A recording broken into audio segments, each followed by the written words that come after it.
Yo, how's it going everybody? It's me, Arctic. Today's video we're going to be going over Yae's potential constellations and also 5-star catalyst stats. Now just a quick disclaimer, this is categorized as a sussy leak right now, but it potentially is going to actually be correct thanks to this clarification by some other people over here, which I will talk to you guys about at the end of this video. So one of the things that actually leads to the credibility of this post is actually the names of the skills and constellations, because they contain rich cultural references, not to mention the poetic way in which they are phrased, for example, from the name of the constellations. So apparently these constellations have references to certain things, basically with like foxes and sakura blossoms with Yae Miko. Apparently there was actually a translation error or something in one of these that people were basically pouncing upon, trying to mark this all as fake. But once again, the text I'm going to talk about later is actually going to basically kind of debunk that more so. In today's video, we're basically going to be discussing these potential constellations of Yae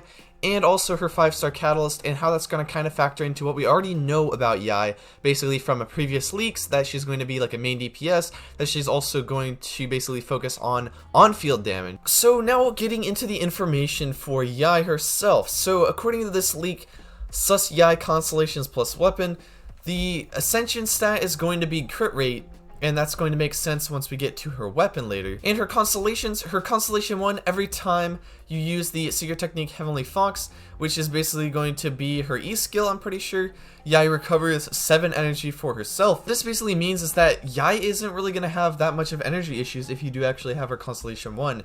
You basically could probably sap up her energy all the way up to the max, and this has 7 energy, so that's going to be 7 energy out of the maximum value. But then you're also going to be able to create like energy particles as well with her E. This might be her ult, which if it is her ult, like, I mean, that's going to give you like 7 energy, or this might, we don't really know specifics on how her actual skills work, so we're just gonna have to wait and see if this information is actually correct. Mission 2, Lethal Sakura's cooldown is reduced by 20% and its attack AoE is increased by 100%. So 100% increase on AoE is basically like doubling the radius. And if you guys don't know how radius work with like circles and whatnot, doubling a radius is actually pretty big. It's actually gonna give you quite a large section of actual coverage, because if you think about it, like a small little tiny circle, it's gonna have a small radius.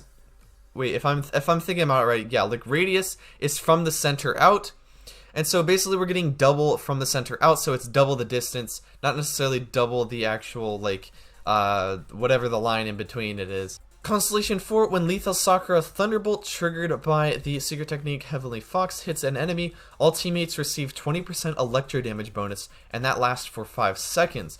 And so definitely this kind of leads me to believe that Yae Miko's at least E spell is going to be kind of like able to trigger kind of often, I would say. Because if it's only lasts for 5 seconds, you would think that you could actually trigger this quite often to actually be able to keep this stat up.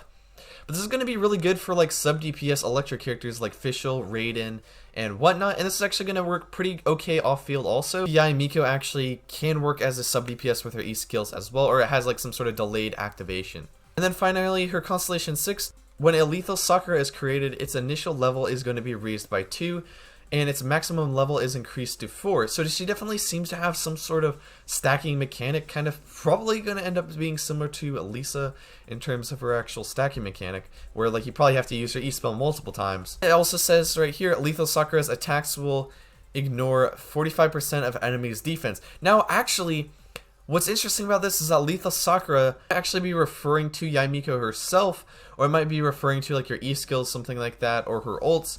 Could be, who knows. Her ult's probably going to be something similar to like a Xiao or Ito, based on what we already know, because she's going to have like a fox form kind of in that, and that's probably going to give her like a damage bonus, or like a auto attack, normal attack, something damage bonus, I would say. Now we get down here to the weapon, which is going to have a main stat of crit damage. Now we don't really know exactly how much crit damage this is going to have, but since Yae Miko is probably going to be a main DPS, I would say this is probably going to have on the lower end of crit damage, like probably 44% crit damage, and then a very, very high base attack, because she is going to probably need a lot of attack percent. But then the passive on this, Divine Sakura's Dance, when the elemental skill is used, the character with this weapon equipped gains the Divine Dance effect. This effect increases elemental skill damage by 12% and lasts for 12 seconds. and can stack up to 3 times. So right off the bat, this kind of seeming similar to the actual like Mist-Splitters or Forged ability, where it basically has these stacking capabilities. But this seems pretty interesting. So it's when an elemental skill is used. So if Yae Miko does have a very short cooldown on her elemental skill, you could potentially stack this up very fast. And 12% for 3 stacks, that's like, I think, so that's like 12 plus 12, that is going to be 24, plus another 12, that's going to be like 36 basically. That's going to be like 36% damage bonus for the elemental skill basically. Also, when the character holds the 3 stacks, they will receive 12% all elemental damage buff. So that's going to increase all of her elemental damage by an additional 12%. So that is actually a pretty strong actual weapon right here. I'm probably going to be using my Solar Pearl on her potentially, because I do have an R5 Solar Pearl, but I might actually roll for this weapon as well, because I am probably going to start rolling for characters and weapons versus constellations. So yeah, this weapon is going to be very strong on Yae Miko, especially because her Ascension stat is going to be crit rate. And yeah, real quick, in terms of this article that basically kind of leads to the credibility of this, it's actually pretty in line with the base stats of Yae and ratios and the scaling.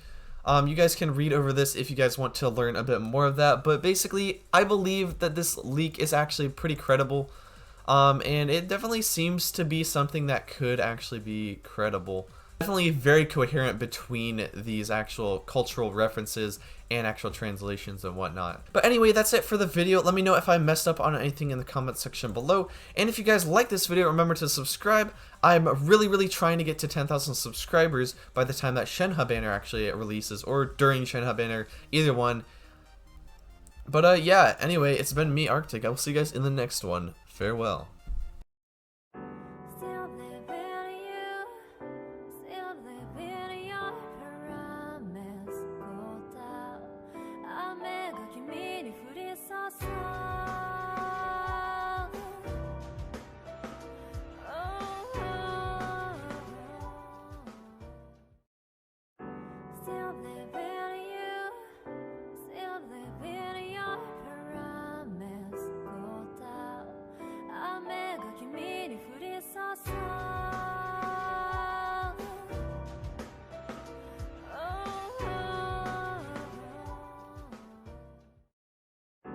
Still live